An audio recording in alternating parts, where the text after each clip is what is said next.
Hey, family, good evening, and welcome again to another installment in what we call Relevant Conversations with me. I'm your host, John Selders. Some folk call me Bishop, and it's just not it's just not a label, but doing the work of the episcopacy, and I have found my niche here in this space and place, doing social justice and advocacy. Been at the plow a little while in this part of the vineyard, and I'm happy to be with you again tonight. Listen, we over the last several weeks have been in conversation with a number of other faith leaders and advocates, justice warriors, if you will, who have been out there on the line, declaring truth and sharing their stories as we do the work across this country. If you all remember, and if you haven't seen these episodes, I would certainly invite you to go to moremoneyct.org and go into Relevant Conversations, and you'll see them archived there. Or to our YouTube, or if you just scroll down on More Monday CT, Facebook or Twitter, and you will find them there as well. An archive of a number of the conversations, especially the last couple of weeks. We were with a brother and a friend who were doing the work down in Atlanta around Cop City. Man, you know, we're gonna get into some conversation about police and their training there. And then last week we were in a conversation with a brother from Memphis who's been on the ground in the aftermath of Brother Tyree Nichols and that excessive brutality by state-sanctioned authorities. And tonight, want to talk about, while we can talk about what's happening down south or happening in the Midwest, we have some work to do right here in Connecticut. And I'm going to bring my brother on. Some of you, many of you know who he is already. He's the pastor of the Long Hill Bible Church in Waterbury. Let me bring Pastor Rodney Wade into the room. Let me bring him into the room. Hey, brother.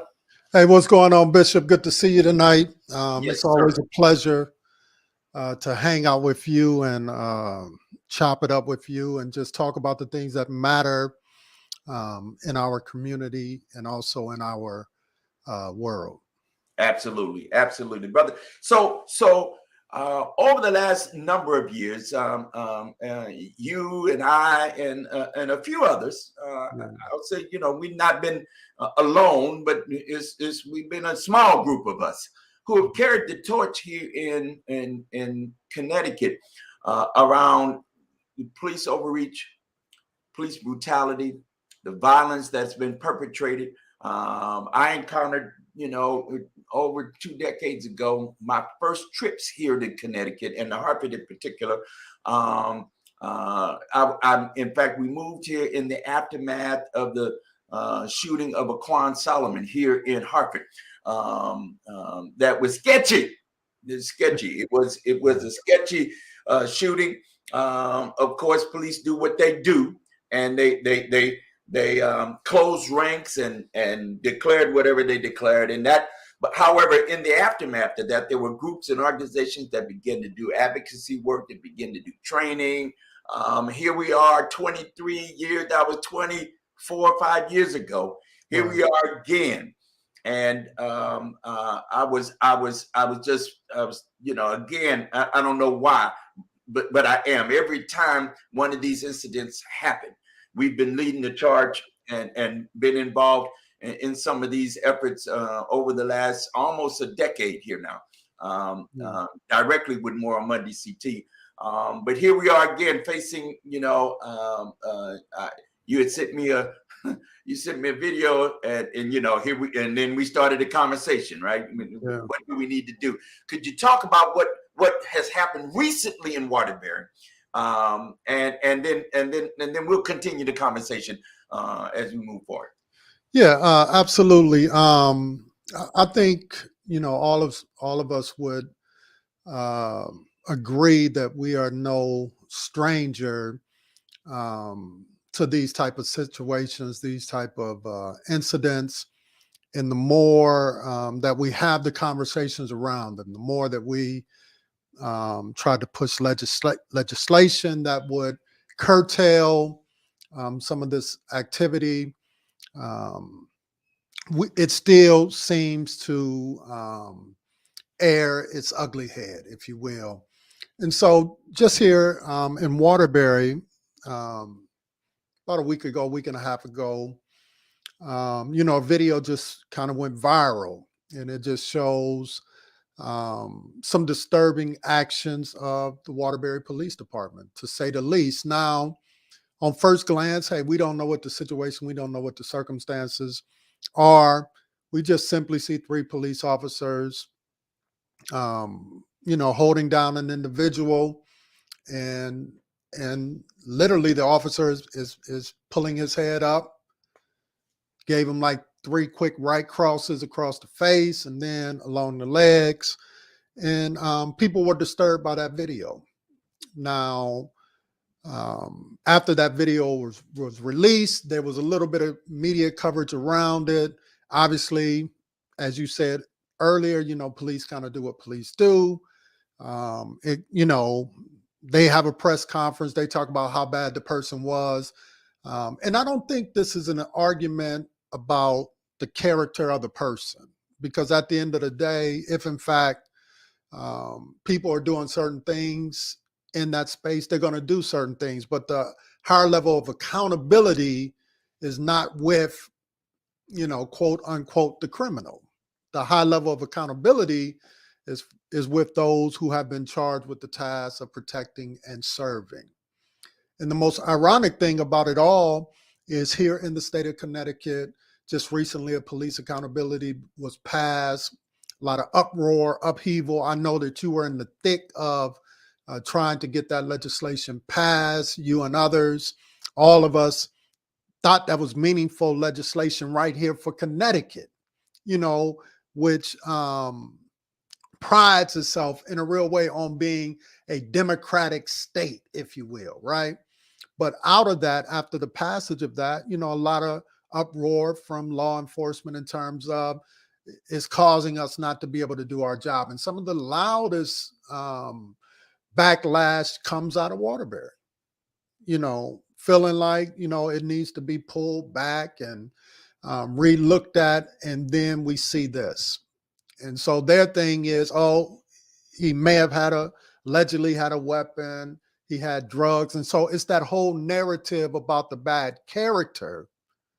But at the end of the day, my position is, regardless of that, it does not give them the authority, if you will, to give that individual a beat down. That just seems to be the issue. Um, if you have, evidence as it relates to certain things, then your job is to arrest him. He gets his day in court, and we keep it moving. But you should not be judge and juror in the streets, if you will. And this is what we see in Memphis. This is what we have seen over the last couple of years, some of the uprising, even through the pandemic that caused people to hit the streets, was around these particular narratives. And it's always, you see footage, and then when that footage comes out, the audio halfway through the video seems to cut out and then cut back in, different angles of the body cam. Some of the things we heard about in Memphis, some of the cold words, don't reach, all of these kind of narratives. And it just seemed to me, at a minimum, there should have been some form of investigation, some form of sitting this suspension at a minimum. But it just doesn't appear that any of those things are going to happen in Waterbury. And then on tonight, this so-called community conversation, which really turns out to be a public relations thing for the police department, where they can come get their side of the story, but basically telling the community members, you got 2 minutes to ask a question and you can only ask about this. So what type of conversation is that? So that's kind of where we sit at in this moment. So Pastor, so did the young man, I'm assuming it's a young man. Yeah. Of color. Yes. All right. What is his condition? So at this point, it's just been reported he has some scrapes and so forth and so on. I often say it as it relates to Waterbury. Waterbury is a tough town, just in terms of getting to the bottom of some of these situations, because it's hard to raise up voices that would challenge certain things.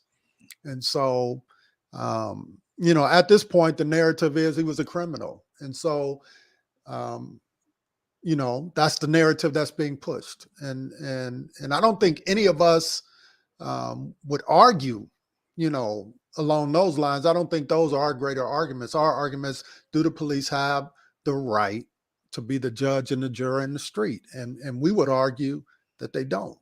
Right. And in many instances, jury, judge, and executioner. Right. Right. So, and we've had that over and over again. I'm remembering a number of years ago with Pastor Rodney, where we had, there was a young man that was shot in Waterbury and had to be medevaced up here to Hartford because of his injuries. And the commotion that ended up, in fact, a number of us ended up on the streets down there in Waterbury, just to ask the requisite question: what happened? What led to this? And I am amazed when over and over again, when you ask the question, do other communities have this kind of response? And the answer is no. That it's only Black and brown communities. Those are the only places where criminal activity occurs. The answer obviously is no. Right. And yet this response is only in those instances in our communities. The response in other communities with other folk is not this brutality. I'm remembering the young man who shot and walked up into a Methodist church. Yeah. And killed up some folk, the pastor and a number of leaders in that congregation. Fled the scene. Several days later, was apprehended, and they cuffed that boy and went to the McDonald's or the got him a sandwich, Yeah. And took care of the boy. And yet in our communities, something else happens. And I think what you are naming is, I don't care what they have done Yeah. or not done. That's not the issue here. Yeah. It is how people are treated humanely or inhumanely. Right. How they is their life valued Yeah. or not? And how do we respond? And in many instances, and in a whole lot of our communities, there has been such an entrenchment of these kinds of values, not only in the police but in our public officials who time after time after time support this kind of activity. This is what led to our efforts in 2020, in the wake of George Floyd, to say, okay, we need some law. We need to codify in this state some ways in which law enforcement, that's city, state troopers and other law enforcement agencies, y'all got to do better and do better quickly now. Yes. And bring this to bear. And of course, you said that those who, I almost say it straight up, there was some pushback. They like these laws. They wrangle around that qualified immunity, and to the point they start talking about people quitting jobs. They can't find no officers. I mean, it was a whole lot. And can I just say this, and y'all won't be mad at me? I'm glad some of them was quitting. They don't need to be on the force anyway. And in fact, what I've advocated for all along is that this kind of policing that we have, this law enforcement that we have, I want to do away with all of it. I want to do away with every single part of it. This didn't come, like I say it all the time, this didn't drop out of heaven. We don't have to have this. Right? We don't have to have an armed occupying force in our neighborhoods and in our cities in order to do the business of our cities. We don't have to have it like that. So could you talk a little bit about the Waterbury context a bit? Yeah. As I said before, Waterbury is an entrenched town. Oftentimes I say it's a police city. So, policing is big business in Waterbury. It's important when you have a mayor who's a former police chief, if you will. There's a lot of emphasis there around law and order and the need for law and order, if you will.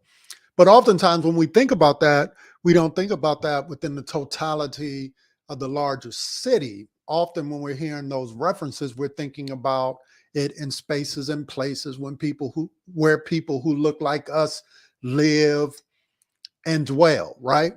And so oftentimes you see strong force in areas where there is, in fact, people of color. Whereas you just alluded to it, other areas, it may not be so drastic, may not be so forceful, right? And to me, that just seems to be, problematic over and over, where at the end of the day, you can't even really raise up a question around the validity of a particular situation like this without, again, a picture being painted at the end of the day, he's a bad guy. So bad guys get what they get. But I go back to what I said before. All of us, you raised up the point about our humanity. One of the biggest things, in our ministry and in our work, we care about the dignity of every single individual. You know what I mean? And when we stop seeing people as human beings, but we see them as other things, specifically as it relates to the color of their skin, if you will, where they are seen as a threat just simply because they show up in space or because they live in a certain zip code, if you will. That's a problem all the way around. That's a problem all the way around. And so the challenge in Waterbury is how do we get to a place where people can speak up, one, without feeling afraid or being told what to think. I think that's the larger argument around these whole community conversations. Is it really an opportunity for folk to speak truth to power? Just like tonight, the word that I'm getting back from the whole, from the whole situation, there were more police there than there were, than citizens. And so even if you're talking about a conversation and you're walking into that room and you look around and you see all of these police, it's hard to be honest and have real dialogue when you're looking around. You understand what I'm saying? And that could be taken as a show of force if you really think about it. And so that in itself is very problematic. Fear and intimidation, right? Yeah. We've worked on the ground there in Waterbury, as you know, and some others of you, partnering with you and other folk on the ground for a number of years. And let me just be really transparent and clear, I've not felt the kind of presence in the same way across the state, and we've been engaged in some actions, much of these 20 plus years here in Connecticut. But some of the kind of straight up, I'm gonna just call it gangster, kind of presence. I hadn't felt that like I felt it in Waterbury, in not just one action, two action, three action, almost everything we've been a part of in Waterbury. There's a kind of gangsterism, and I'm naming it that way. It's kind of a thugging that goes on, and they got badges on. They shiny badges. One time we were down there, you were there. We would literally, it was a kind of a press conference and rally in front of the city hall. I mean, nondescript, and about 50, 60 motorcycles, blah, blah, blah, blah, blah, and they rolled up on us, and then posted right next to us. With the narrative, they were there because they wanted to save the statue of, I don't know who it was, Columbus. Yeah, Columbus. Statue of Christopher. Somehow or another, talking about Black life. And Black lives mattering in any part. And there were a number of things we were lifting up. We weren't just talking about kind of the trope of the Black Lives Matter at that particular rally. But they were there to save Christopher Columbus, and it got intense. Boy, it got hot. So Waterbury, you're absolutely right. There's been the fear and intimidation has operated there, and of course, let's really name it. There's a direct line from the popo to the mayor's office. But even in that incident, if you remember, even in that incident, we've been at rallies where there's been so much, if we're just there, a whole lot of police presence around trying to dictate the narrative of the march, trying to define what's a peaceful march. But in that particular incident, if you remember, there was maybe 2 police officers at that whole event. Yeah, wasn't no more. It wasn't police. These were, but what we came to know is the motorcycle club, because as we were posting out, this is the great use of technology. We were posting live. People were hitting me up, texting me saying, Bishop, this group is related to the police. These are off-duty officers. This club, in fact. So it was. I had never.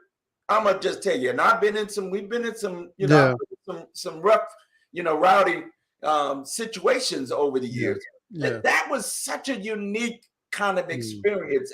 And you're right. You looked around. It was one, officer and a vehicle posted over here. There was one down the block there, Down and the block. literally we were across the way. We were cat-a-corner Yeah. from the police. Yeah. We were just right here. We were in front of City Hall. Police, was right. The little station was right there. The state building was right over, across the way. The library was right. We were down center town, right? Yeah. And yet, there wasn't. The police were there, but they were in plain clothes. Listen, I've seen more police. That's what, in that moment, that's what felt strange to me, because I've seen more police in terms of a march. It's like 12 people marching down North Main Street from one of the local churches, to the Square Park, what we call the Square Park. And it was a massive amount of police. But in that particular instance, I remember it, just like it was yesterday. There wasn't really a show of force there at all. You follow what I'm saying? And it did get intense, where people were face to face, kind of like standing their ground, if you will, having intense conversations. But what was interesting, to your point, they were there to protect a statue. I want us to get centered around that. But when we dare to lift up our voices around the dignity of human beings, we're made to think that we're asking too much. When we say that Black and brown people should be treated with dignity, be treated as human beings, it's like, it's kind of like, folk look back at you like, are you kidding me? But in that moment, these folk were ready to fight, to stand their ground over a statue. Over a statue. But won't have that same kind of energy when it comes to human beings. And I think that's the point that we're lifting up, that we're saying, at the end of the day, people need to be treated with dignity. If there's a day in court that comes, then give them their day in court, right? But we should not be in the court of public opinion trying to spray a picture. And we see that everywhere, all across the country. That becomes the narrative, and it's always the mug shot, if there is a mug shot, or a bad photo. But in the case that you referenced earlier, the kid from South Carolina, you find a picture of him smiling. It's just like he's just a troubled child going through something. You understand what I'm saying? And I think, ultimately, at the heart of this, that's what this is all about, right? Seeing people as people. And I think that's what we're trying to say. When you come into our communities, you got to see people as people. And it can't just be for photo ops around coffee shop interactions, by picked out folk that you have chosen. You understand what I'm saying? And we know, we could spend all day talking about that kind of construct. You know what I mean? Right. So you raising this, and here we are.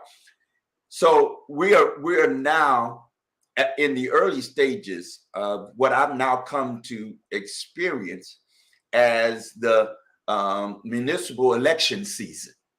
Yeah. All right. So it.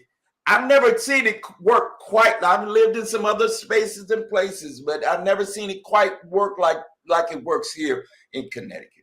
But you'll start getting the visits and the calls. I don't know about you. Yes, I do. I know exactly what they do. They call you just like they call me. Yeah. They reach out. Want to stop through. Want to meet with you. And the candidates who now are wanting to run for office, right? You don't see them other than this election time, right? This election season. Oh, and listen, I had some feedback that I lifted up in public space and in public discourse. I'm not afraid to say I think that's ridiculous, that the only time I see you elected official is when you want to run for your office again. How do we hold you accountable quite frankly, if in fact the only time we see you in the neighborhood is when you want to run for the office that you are now asking voters to sign on and co-sign and support you. Okay, this is how it goes. So I understand this is how it works. So I turn around in the community and say, why are we voting? Why are you voting for them? What's their promise to you? Yeah. And then when they don't do it, because they never do, when they don't come through, the way to hold them ultimately accountable is not to reelect them. Yeah. Right? In towns, let's go across Connecticut. You got Bridgeport, you got New Haven, you got New London, you got Waterbury, you got Hartford, you got Stanford, you got some of these what I would call our major cities, our urban centers in Connecticut. Right. All of them, these are chocolate towns. The vast majority of the population of people who live in those towns are all black and brown. Okay, that's a fact. Those are facts. That's the young people say facts. That's right. Right. And yet, all of these towns are governed. The chief executive officers of these towns are all white men. Yeah. And they've had some colored folk. We've had here in Hartford. We've had several colored mayors and one colored woman mayor, one black woman who was the mayor. But then the fall back, go back in New Haven. You had a black woman who was the mayor, a state legislator who served, and then was defeated as the incumbent, which never happens here. Never happens. Incumbents don't lose. Here in Connecticut, but they lose if you black or brown. You do lose, and they come in like they came in my town. I could change. You can believe me. Yeah, you gonna rep what was President Obama's campaign slogan. I couldn't even believe it. And when I say, listen, that had nothing to do with the merits, in my opinion, of somebody's candidacy or not. I mean, we can go down the line on that.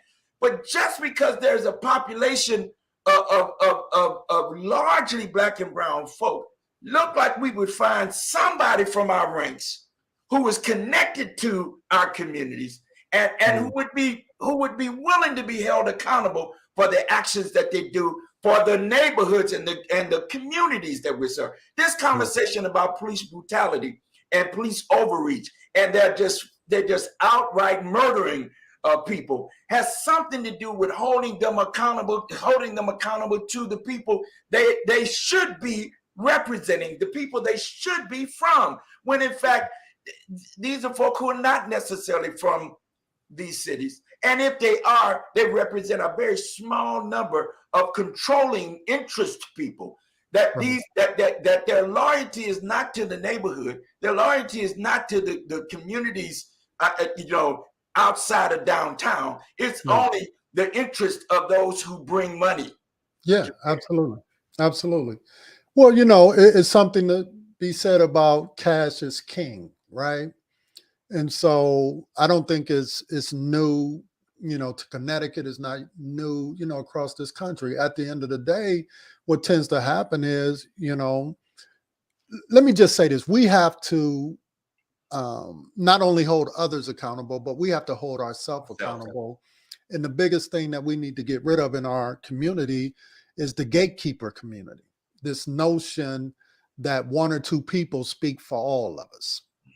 You know what I mean? And as long as that system is in place, it's going to be very difficult for the masses to stand up and to rise up and to speak about the things that are really important to them and to their communities. Because too often what happens, because you typically have in the executive positions folk who don't look like us, they tend to look to one or two people in the community, and then those one or two people are appointed, if you think about it like that, to speak for the rest of us.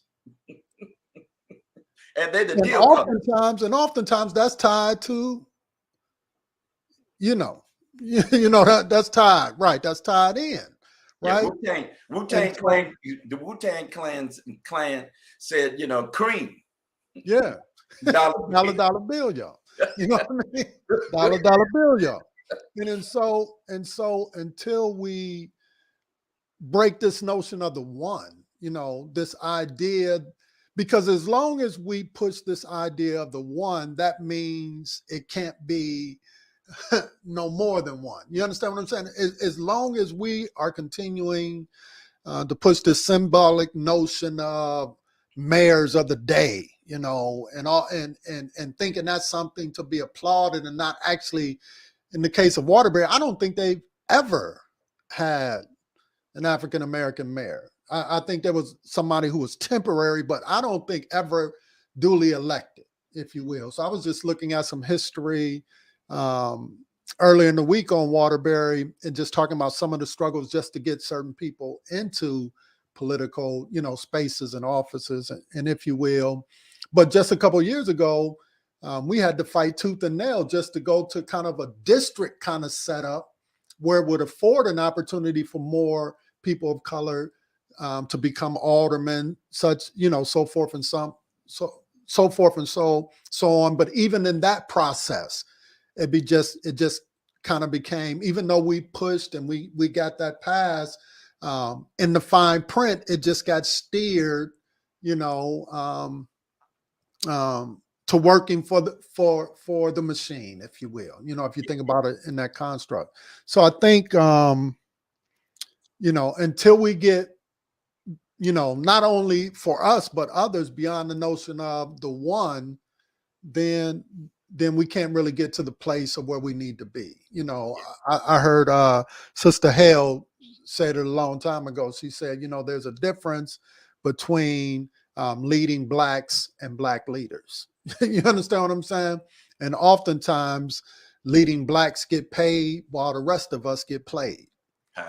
And until we kind of, shift from some of those narratives in all of these areas, because oftentimes what begins to happen, the folk who are supposed to be speaking for us, if you will, ultimately become complicit with the oppressor, and keeping us down. And that seems to be the problem for me in a lot of ways. So as your guest said the other day, we got to build up our institutions, because it's just hard for, you and me and others.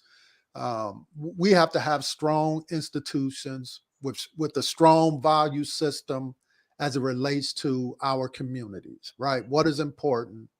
What is it that we need, so that we can move forward? And unless we have those strong institutions who are willing to stand for those values and for the dignity and for the humanity of us as a people, if you will, the days of looking for a Dr. King, one single individual, is over, but we're kind of still locked into that kind of narrative of things. You know what I mean?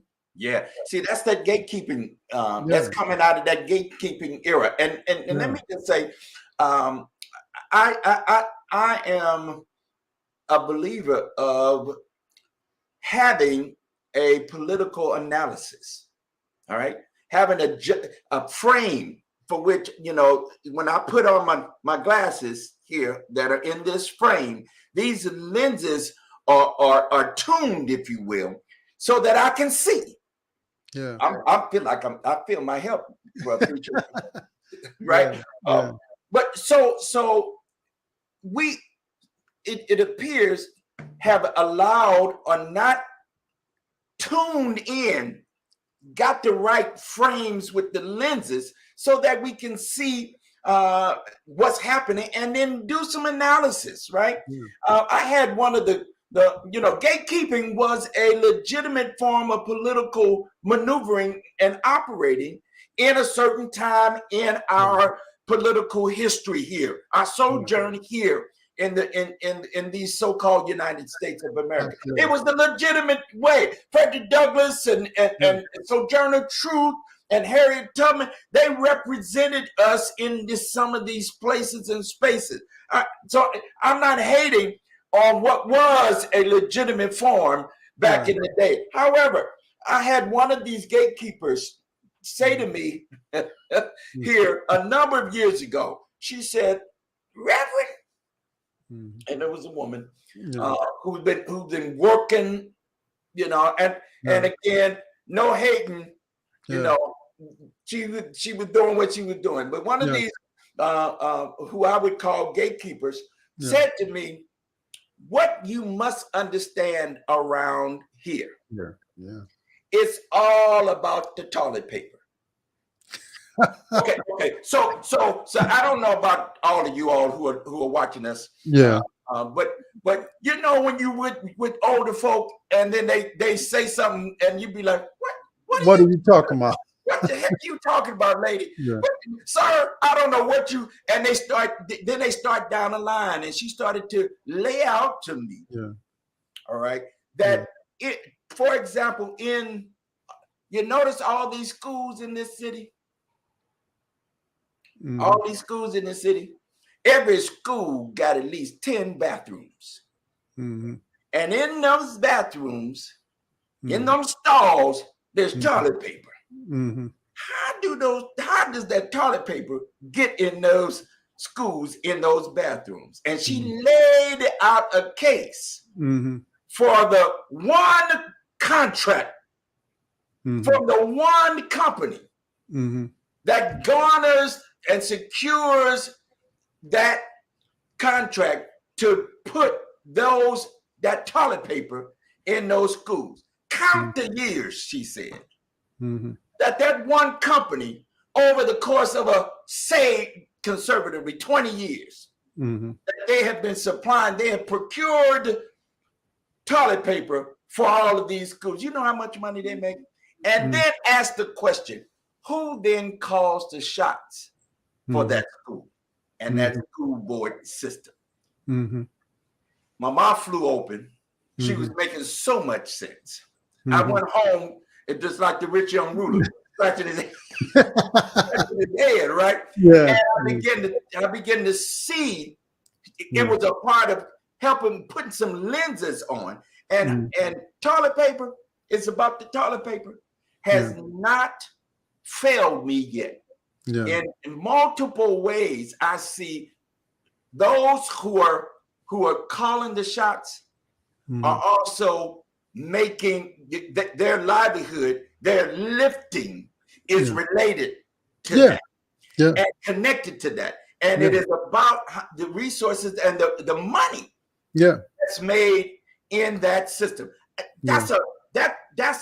There's some devilment there. Can I say that as y'all don't get mad with? That's some devilment there that's related to what we're talking about here. That fear and intimidation is connected to the players and the powers that be, and that's a small community. They don't want voting rights right along and through here. They don't want everybody to vote and have access to the vote because you keep the voting ranks small. And then you have relationships with that small group of voters, and you dole out the goodies. Right. So those gatekeepers in this scenario, they cut the deals with the powers that be.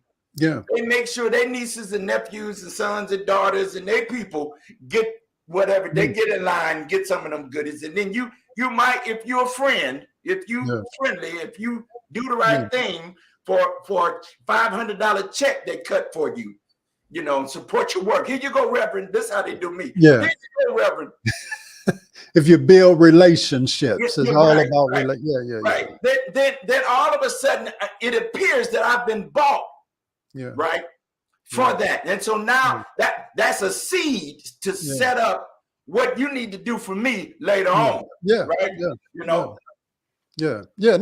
I mean, you forfeit the right in a lot of ways to be true and honest about what you see. You understand what I'm saying? And so I agree with you. I think in a moment in time, that type of operating was the only way that we could operate, if you will. But I think now our collective power gives us the ability not to have to operate that way, But the problem is, we somewhere along the line, we were made to think that collective thought was a problem, or group thinking was a problem, specifically as it relates to our community. We somewhere along the line bought into this notion, and I hear it all the time on social media amongst us: worry about you.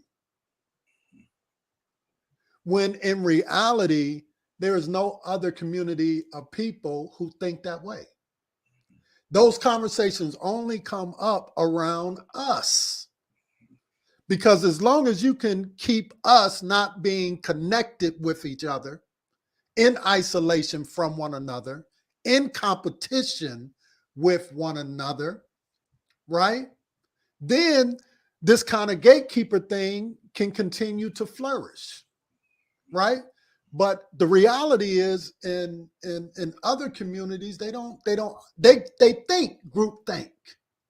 You follow what I'm saying? They operate in group truth. Mm-hmm. Now, they may try to convince you that they're not thinking that way, or they're not operating that way. They only want to talk about kumbaya is when we lift our voices. But when it's something that they feel strongly about, i.e. Columbus statue, they weren't trying to have no conversation. They were showing up to protect that which they thought was valuable to them. They weren't trying to make no peace. You understand what I'm saying? And so we get so locked up in this notion of isolation. And we're both pastors, and I try to get this across to my community. Somebody lied to you when they convinced you that your connection, your relationship with God is simply personal. When in reality, God is looking for a people, a collected community who will walk out his work collectively together in space, in the world, and if you will, you understand what I'm saying? And so there's something when the good book speaks about we ought to be praying for one another. That when you have an issue with your brother, go to your brother and try to work that thing out swiftly. Psalms 133, how good and pleasant it is when all of us come together. It is in that space, that place, that he commands the blessing. So the reality is the blessing is connected to us being together. You understand what I'm saying? And as long as we are separate in our thinking, separate in our understanding of what community really is, separated in our understanding of what success is. And oftentimes I raise up the question, who told you what success is? Is that something that you really believe is a level of success, or is it simply because somebody else told you? Who told you by moving out of your community, taking your dollars out of your community is success, when nobody else does that?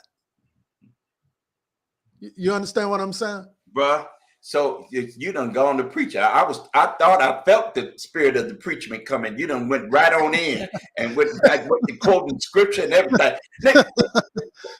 So you done fired me up. So I'm ready to go now. I'm ready to go. Yeah. It's the lesson that I'm a Christian, and make no bones about that. I'm a follower of Jesus. And while I also push very hard, push back on some of these Christian notions. Here's one of them I absolutely believe. Jesus said, when he's having this conversation with the disciples, and he's talking about some stuff, and then he makes this statement. He said,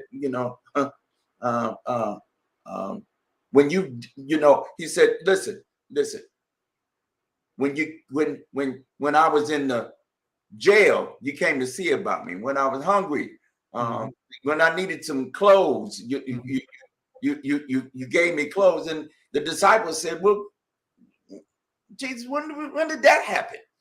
And you ain't been to jail. You ain't been locked up. You ain't been hungry for sure. You the one that can just, break the bread, bless it, and then you feed a bunch of people. Like, When did all of that happen? And Yeah. Jesus said, when you've done it to the Least of these. Yeah. which suggests then that we're not somewhere in isolation, but that we're in a community together. Yeah. We're in a space. That's the faithful commitment that we ought to be providing along the way here. That we ought to be gathering folk together. Dr. King said it even better than we could ever have said it. He said, I cannot sit idly by in Atlanta while it's blowing up, and I'm paraphrasing, it's blowing up here in Birmingham. He said, we are tied together in a mutual garment of destiny. Yeah. Right? Yeah. Injustice anywhere. He went on to say, he said some other words, but then he said, injustice anywhere is a threat to justice everywhere. Yeah. And I had this played out for us. We did a rally and an event, early Black Lives Matter. The Lord used us. I would say God used us to be engaging in that conversation statewide around Black Lives Matter a few years ago. And we along partnered with some others, did an event in Waterbury. We found a spot because the spots that are traditionally had been used for events, City Hall, the park right down on the other side of the library there, it was already being used for some other stuff. And so we found this little park. And when we surface floated the name of the park, didn't nobody know where it was. I mean, some of the leading I ain't gonna say no more. But some of the leaders like, Bishop, where you what? So we found, and our brother Fayad with the at the mosque down the way said, Bishop, you can use our parking lot for the folk to park. It was just a few blocks away. Here again, we had a show of force. Police was everywhere, going to protect the folk. Like we need to protect things in the neighborhood. And we had several hundred people from all over, from the region and from all over the state joined us. Behind the scenes, I hear tell later on, the then chief of police called the then chief of police here in Harvard and said, Bishop Selders and his bunch is coming down here. What should we expect? Right. Right. So to your point, they don't work in isolation. They work together. They work together. And so the day of the event, that chief showed up to greet me. And again, here's something else that I had never seen before in my own eyes here in Connecticut. They droned us. They had a drone that hovered over the park and the crowd. At one point, it just got so funny to me. I said, okay, everybody, let's just turn around and wave at the drone. And I invited them to, I would love to have that footage, at least this crowd. Right. So I can use it too. Y'all capturing my image, right? I'd love to have that footage. I ain't seen that footage since. I ain't seen that. At the end of the day, that's what it boils down to. I mean, we've talked about a plethora of issues, from the police to, our collective unity, to some of the work that we need to do as well, right? To right the wrongs. But I think at the end of the day, I want to end with what we started with. It's about the dignity of human beings, right?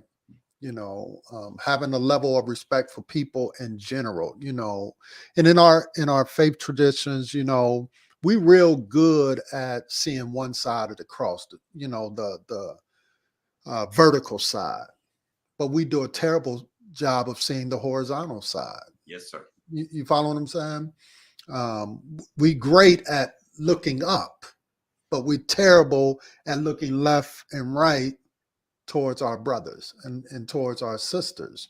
And until we have a capacity to see one another in light of our rich traditions, in light of the marvelous work that we've done in these United States, right?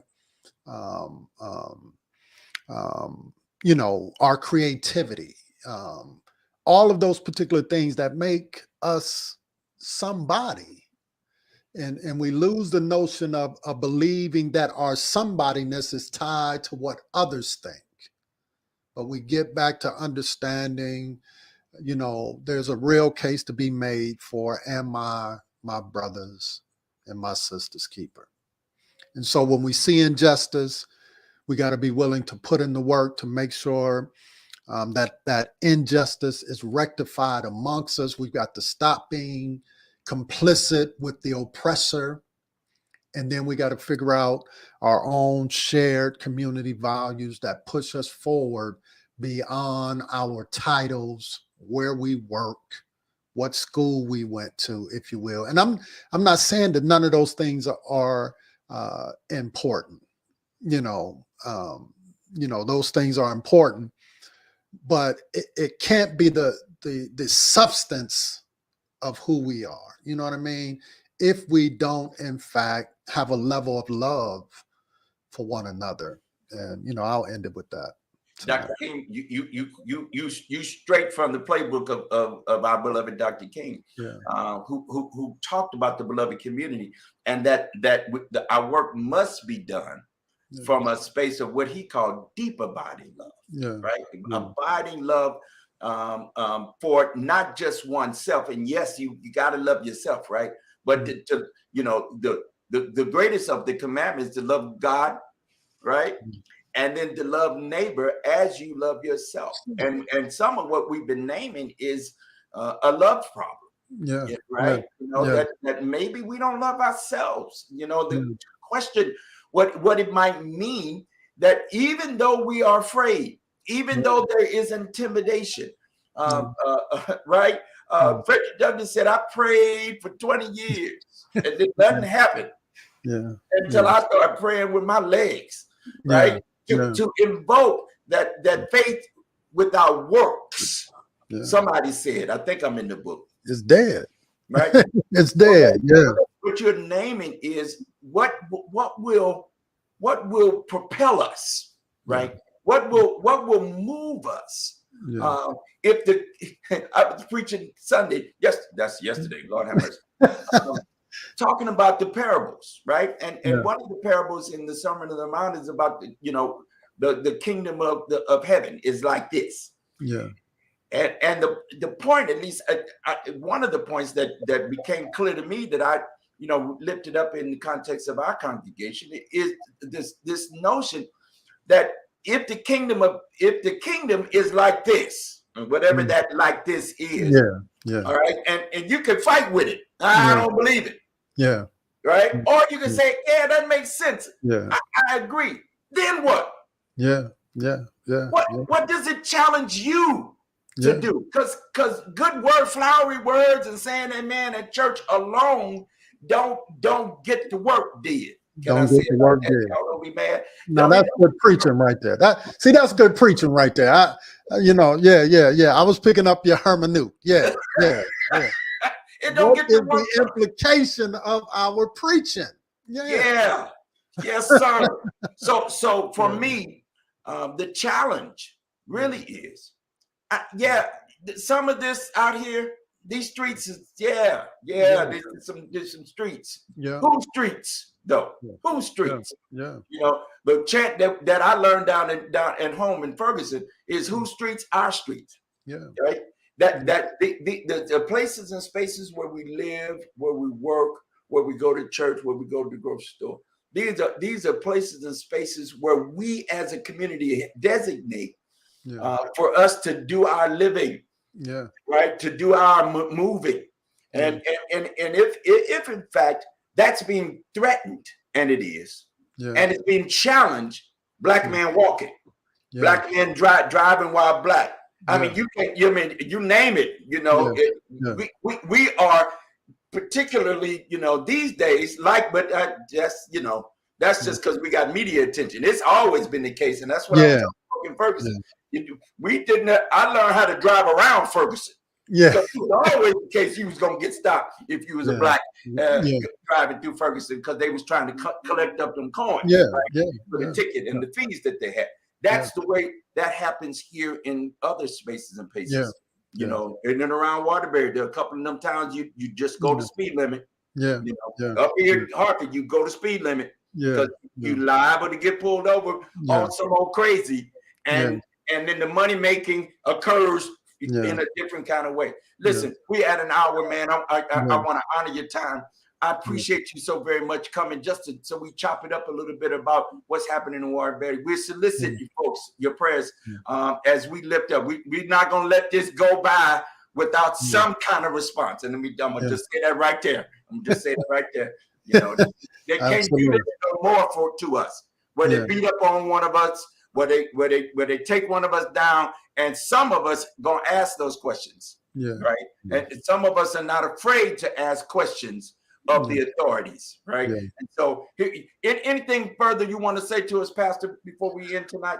No, I just welcome, folk to join us. We're going to continue the conversation over on my platform, Wade's Word of the Day, here in 5 minutes. You can go right to my page, Rodney Wade, or you can go to Pastor R.D. Wade's page right there on Facebook or right there on YouTube. Bishop is going to join me over there in that space. We kind of just grab a word and we just use that word. We listen to a little bit of music. So I'm going to invite Bishop to come over and just take about 10 minutes and just whatever is on his heart, just speak to the people as it relates to that. And so meet us on over there. We'll be over there in like 5 minutes. All right. Thank you all very much. God bless you. We're going to stay on the case. Keep at the ready. Join us at all the platforms. You all know where they are. We wish you well.